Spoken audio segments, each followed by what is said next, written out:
কত কত আছে? 6 ইঞ্চি কর। 7 ফিট। অপোজিটে দেন। এই পাশে দেখেন।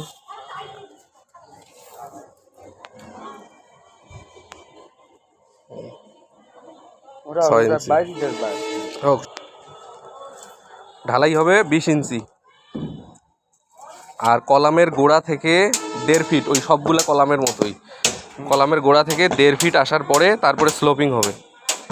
আর এই কাঠ যেই দিকে আছে এই দিকে হবে 16 ইঞ্চি, তাহলে গোড়ার দিকে হচ্ছে 20 ইঞ্চি আর কোনারের দিকে হচ্ছে 16 ইঞ্চি, অর্থাৎ 4 ইঞ্চি স্লোপ থাকবে। এই ওয়ালে দেখেন 18 আছে, ওখানে 16তে মার্ক করে নেবেন। হ্যাঁ, তাহলে এইটার টপ আমি দেখাই আগে। ঢালাইয়ের সবসময় ঢালাইয়ের থিকনেসটা আগে মার্ক করে নেওয়া লাগবে। ঢালাইয়ের থিকনেসটা আগে মার্ক করে নিতে হবে। বোঝা গেছে? কি বুঝছেন বলেন তো দেখি। ওখান থেকে কতটুক যাবে? না, 18 ইঞ্চি যাবে। 18 ইঞ্চি ফুল ঢালাই হবে 20 ইঞ্চি থিকনেসে।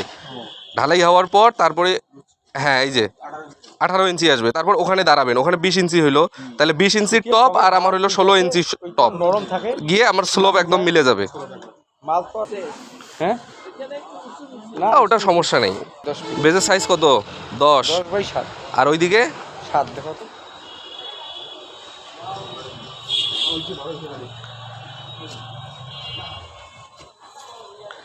এইদিকে কত আছে? কাটার দর 7। ভিডিওতে সাইড কভারিং এবং বটম কভারিং মাপ দেন। কত আছে?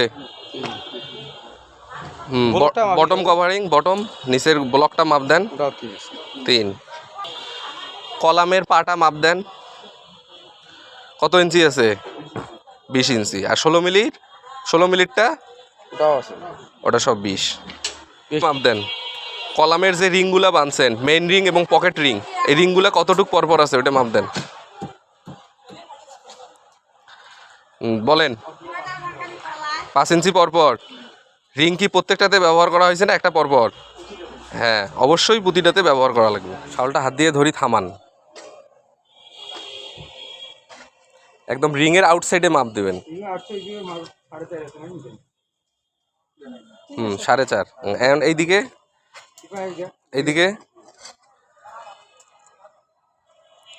4.5। ঠিক আছে। কলাম একদিকে ওইটা হবে 12, হ্যাঁ 1 ফিট 12। হ্যাঁ, এইদিকে